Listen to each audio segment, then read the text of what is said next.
Sometimes you want to go where everybody knows your name. Cheers wasn't just a sitcom. It was a cultural earthquake that rewrote television history.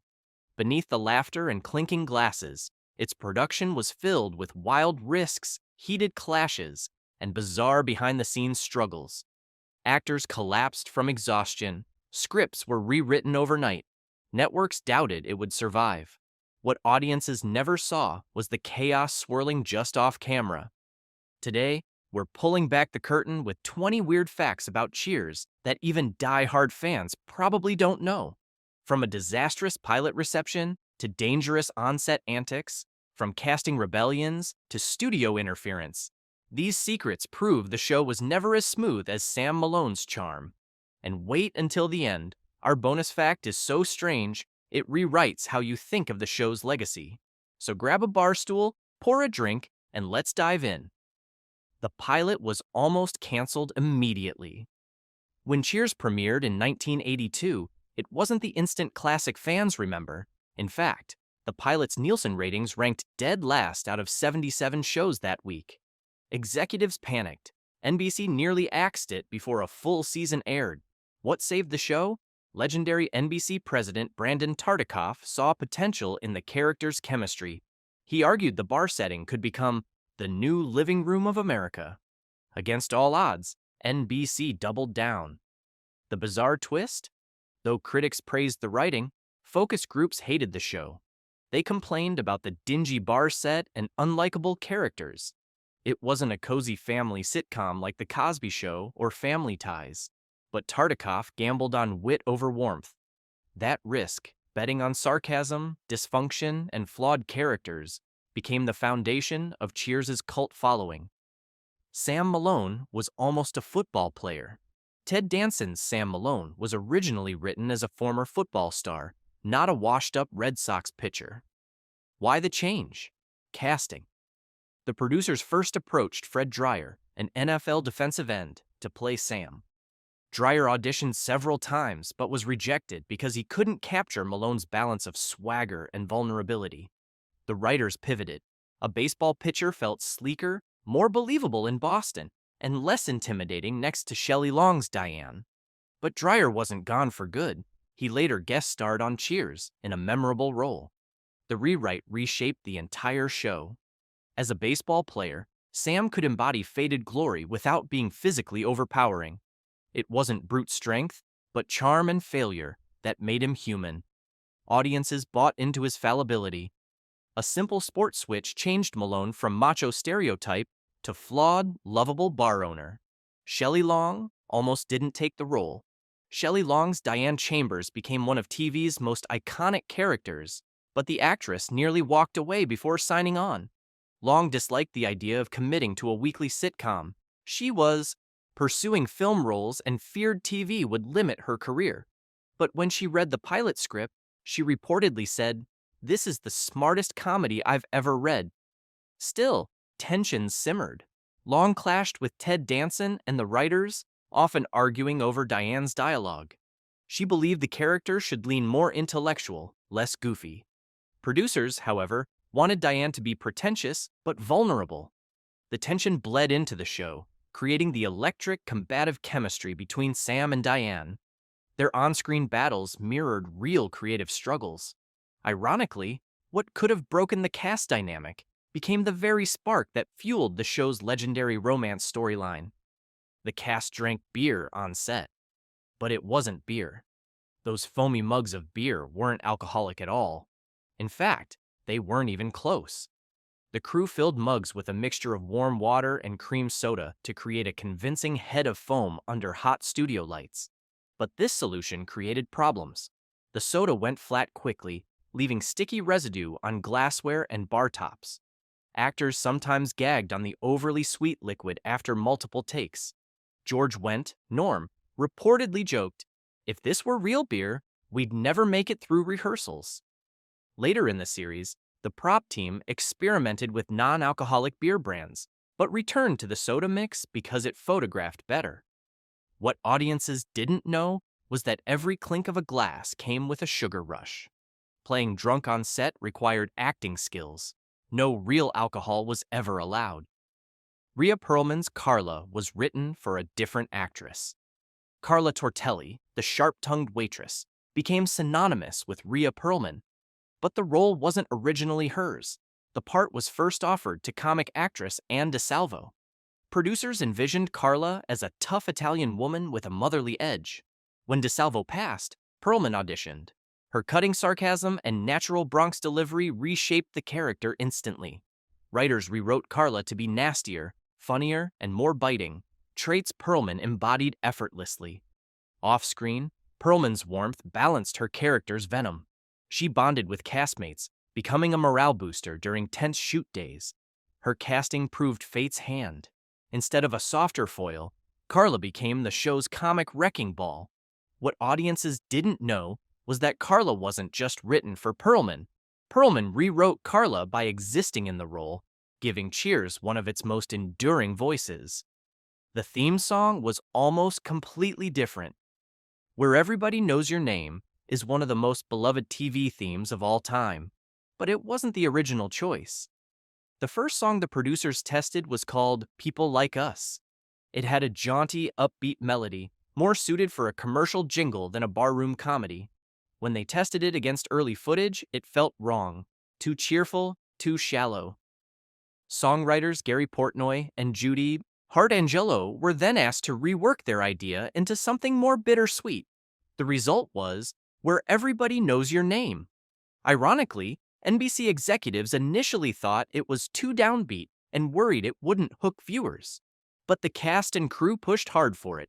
When it finally aired, it didn't just introduce the show, it set the emotional tone. Not flashy, but warm, melancholic, and timeless. The bar was built from scratch. Then, rebuilt every season. The Cheers bar wasn't a real Boston pub. The entire set was constructed on Stage 25 at Paramount Studios. But here's the weird part. The set was completely rebuilt several times throughout the series. After season 1, producers realized the bar was too small for the growing cast and camera crew. They expanded it, adding more space behind the counter and redesigning the booths. Later, they reinforced the floors because the heavy equipment literally shook the bar stools during tapings. Even details like the wood paneling and mirrors were upgraded. Audiences never noticed. But the same bar evolved season by season. By the final years, the set looked polished, almost elegant compared to the original's dingy charm. The illusion was perfect. Fans thought they were visiting the same Boston bar for 11 years, but it was constantly changing. Real Boston bar patrons were furious. The exterior shots of Cheers came from a real Boston pub, the Bull and Finch, located on Beacon Street. But when the show blew up, locals weren't thrilled. Tourists flooded the bar, expecting to find Sam Malone behind the counter. Instead, they found a cramped, upscale basement pub that looked nothing like the TV set. Regulars hated the crowds. Bartenders joked about charging extra for photos. Eventually, the bar leaned into the fame, officially renaming itself Cheers in 2002. But in the early years, locals grumbled that Hollywood had stolen their bar. The weirdest irony? Many Bostonians avoided it entirely because it had become a tourist trap. What audiences never knew was that the bar that made Cheers famous was almost ruined by its own fame, until it finally embraced its destiny as a living souvenir. Norm's bar tab became a running gag. George Wendt's Norm. Peterson wasn't just a beloved barfly, he became a running joke about the economics of alcohol. Writers frequently hinted that Norm had an unpaid tab stretching into the thousands. In one gag, his bill was revealed to be over $14,000. Producers even kept a Norm's tab prop ledger on set as an inside joke, updating it periodically. But here's the kicker. Fans wrote letters asking whether Norm's drinking problem was being treated responsibly. Some critics accused the show of glorifying alcoholism. The producers fired back, insisting Norm wasn't a cautionary tale, but a comedic exaggeration. Wendt himself defended the role, saying, "Norm isn't sad. He just likes beer." What audiences didn't know is that Norm's tab became a hidden production joke. Every season, the writers debated whether he should ever pay it. He never did. A live audience once booed Shelley Long. Filming in front of a live studio audience wasn't always smooth.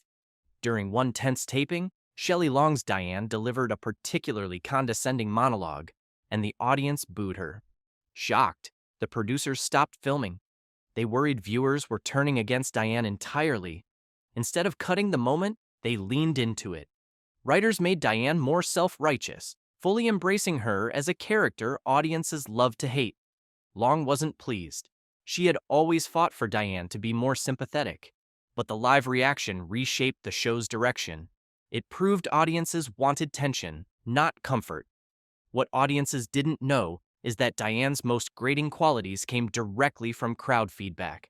That one night of boos convinced the producers to double down on the fiery, combative Sam and Diane dynamic, one of the most explosive relationships in sitcom history. Ted Danson needed bartending lessons. Before filming began, Ted Danson didn't know how to pour a proper drink. Producers feared his awkwardness behind the bar would ruin the illusion, so they secretly enrolled him in a bartending course in North Hollywood. Danson spent weeks practicing with real mixers, bottles, and shakers until he looked like a seasoned pro. He even shadowed real bartenders in Boston to study their rhythm. The effort paid off. Audiences never questioned his authenticity. Danson later admitted he couldn't drink beer, but knew how to look like he loved it. What audiences didn't know is that Danson's polished bartending wasn't acting. It was training. The role demanded muscle memory, not just charm. Every time he flipped a rag, poured a draft, or slid a mug down the counter, it was the result of grueling lessons in service craft. Kelsey Grammer was supposed to leave after 6 episodes. Frasier Crane, one of television's most enduring characters, was never meant to last. Kelsey Grammer was hired for a 6-episode arc as Diane's rebound boyfriend, but the chemistry between Grammer and the cast was electric. His pompous delivery and neurotic charm stood out so much that writers kept expanding his role. By season 3, Frasier became a series regular. Ironically, Shelley Long was frustrated by his growing presence, fearing Diane's romance arc was being diluted. Producers, however, saw potential for endless storylines. The decision didn't just change Cheers, it created Frasier, one of the most successful spin-offs in TV history. What audiences didn't know is that television history almost lost Dr. Frasier Crane after half a dozen episodes. A last-minute rewrite turned him into a sitcom legend. Cliff Clavin's character was created by accident. John Ratzenberger, who played Cliff Clavin, wasn't originally cast. He auditioned for Norm, which ultimately went to George Wendt. As he was leaving the audition, Ratzenberger asked, "Do you have a bar, know-it-all?" The producers laughed, and then realized they didn't. They wrote Cliff into the show specifically for him. His postal worker identity came later, adding to his endless supply of oddball trivia. Cliff wasn't supposed to be beloved. He was meant to be annoying. But audiences adored his bizarre factoids and awkward confidence. Ratzenberger even improvised many of Cliff's lines, using real obscure trivia he collected. What audiences didn't know is that Cliff wasn't born on the page. He was born from Ratzenberger's quick thinking. Without that bold question in a hallway, Cheers would have been missing one of its most eccentric voices.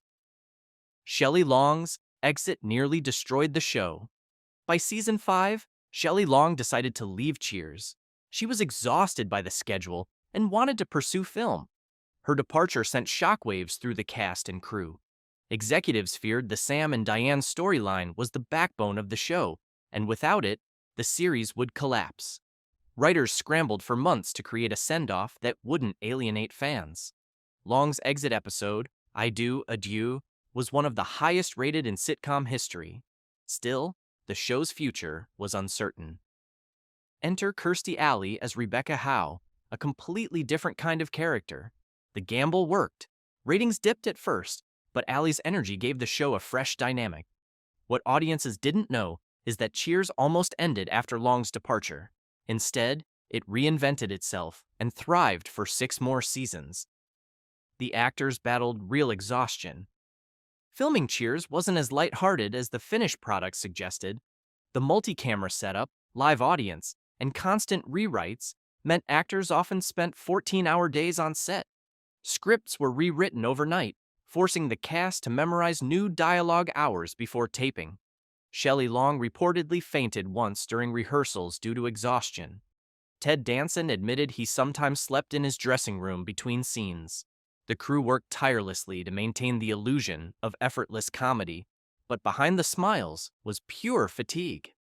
To cope, the cast developed rituals. Wendt and Ratzenberger played cards backstage. Perlman napped in her trailer, and Danson practiced meditation. What audiences didn't know is that every polished episode came from a grueling process that tested stamina and morale. Laughter on screen was powered by sheer endurance off screen. Woody Harrelson's casting was a gamble. When Nicholas Colasanto, who played Coach, passed away in 1985, the producers faced an impossible decision: replace him or retire the role. They chose to write in a new character, Woody Boyd, a naive farm boy from Indiana. Casting Woody Harrelson was a massive risk. He was virtually unknown, with only a few minor credits. But during auditions, his Midwestern innocence and goofy timing blew everyone away. Harrelson admitted he didn't expect to land the part and was terrified to step into a beloved cast. Yet his charm clicked instantly with audiences. Woody Boyd wasn't just a replacement. He became a fan favorite and launched Harrelson's Hollywood career. What audiences didn't know is that Woody's wide-eyed wonder wasn't entirely acting. It mirrored Harrelson's own nerves stepping onto one of TV's biggest stages. Cheers nearly sparked a writer's revolt. The show's writer's room was notoriously demanding.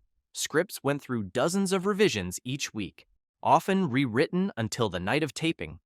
This relentless pace caused friction.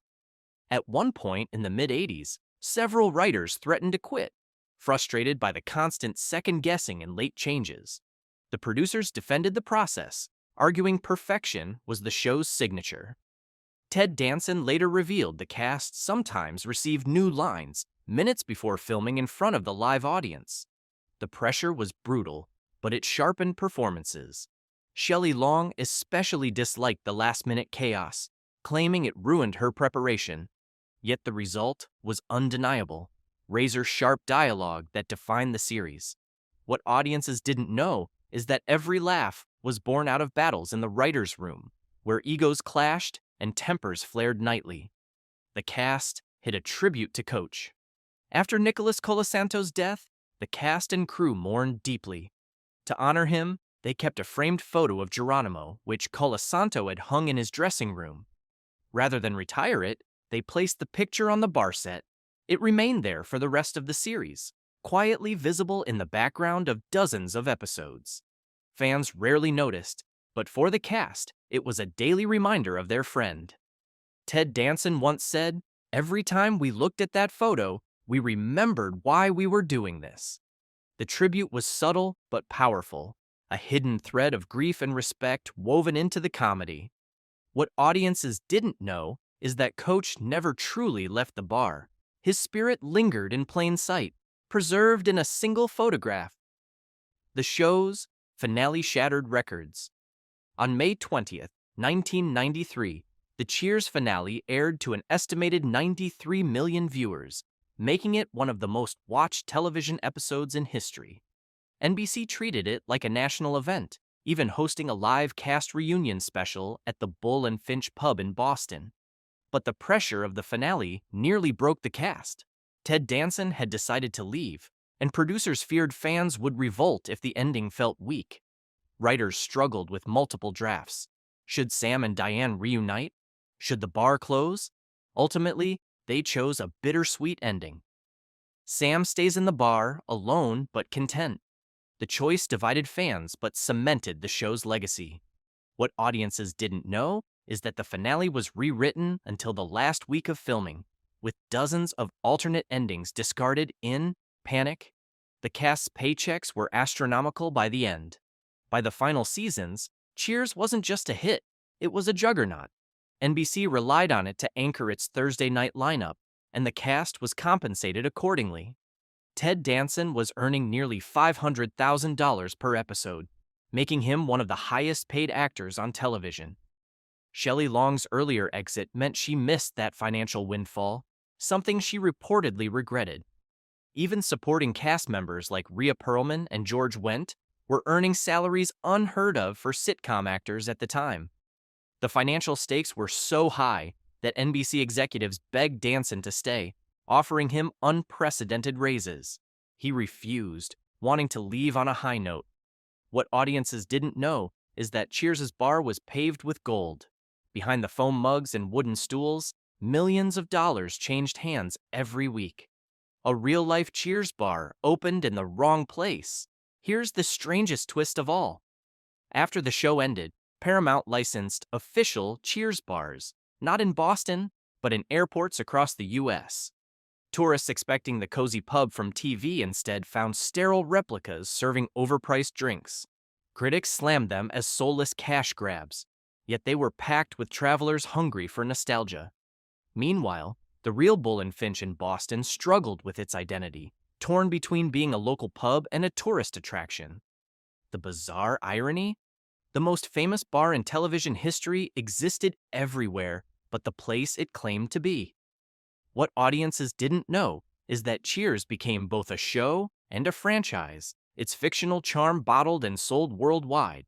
Proof that sometimes TV fantasy is more powerful than reality. Cheers wasn't just a sitcom about a bar. It was a battlefield of egos, a laboratory of comedy, and a cultural time capsule. Behind the laughter lay exhaustion, rewrites, and heartbreak. Yet from chaos came brilliance. Even now, decades later, the show still feels alive every time that theme song plays.